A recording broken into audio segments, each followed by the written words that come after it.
नमस्कार मित्रांनो, स्कॉर्पिओला आपल्याकडे मग इंजिन आहे. बघू शकता इजार खोललेलं आहे. आपण इनलेट मॅनिफोल्ड बघू शकता. हे खोलायचं चालू आहे. बघू शकता बाकी सगळं फिटिंग खोलून घेतलेलं आहे. पाईप हे सगळं खोलून घेतलेलं आहे. बारीक बारीक काय काय गोष्टीमध्ये आवाज आहे ते चेक करायचं पण चालू आहे. बघू शकता एक खोलायचं चालू आहे. हे बघू शकता पट्टी लूज केली तर अल्टरनेटर पण रिमूव्ह करणार आहे आपण आणि चेक करणार आहे काय काय आवाज आहे काय नाही ते. आता हे बघू शकता घाण किती आहे ह्याच्यामध्ये लेड मॅनिफोल्डमध्ये. ह्याच्यामुळं गाडीला पिकअप नव्हता आणि गाडीला मायलेज पडत नव्हतं. तर गाडी 2013चं मॉडेल आहे. सरांनी 2 वर्ष फक्त सर्व्हिस केली शोरूमला. त्याच्यानंतर बाहेर सर्व्हिस होत होती फक्त ऑइल चेंज ऑइल फिल्टर, बाकीचं काय काम केलं नसल्यामुळं ना हे पूर्ण ब्लॉक झालेलं आहे. तुम्ही बघू शकता. तर मी दाखवतो, पाईप पण दाखवतो किती जाम आहे ते.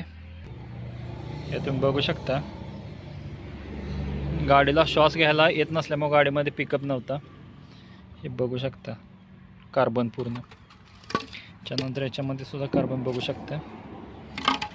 हे पूर्ण आपण लिक्विडमध्ये क्लीन करून घेणार आहे आणि त्याच्यानंतर इनलेट मॅनिफोल्ड पण क्लीन करून फिटिंग करणार आहे. आणि त्याच्यानंतर जे बारीक बारीक आवाज आहेत ना ते पण चेक करणार आहे. बघू शकता बेरिंगमध्ये आवाज आहे.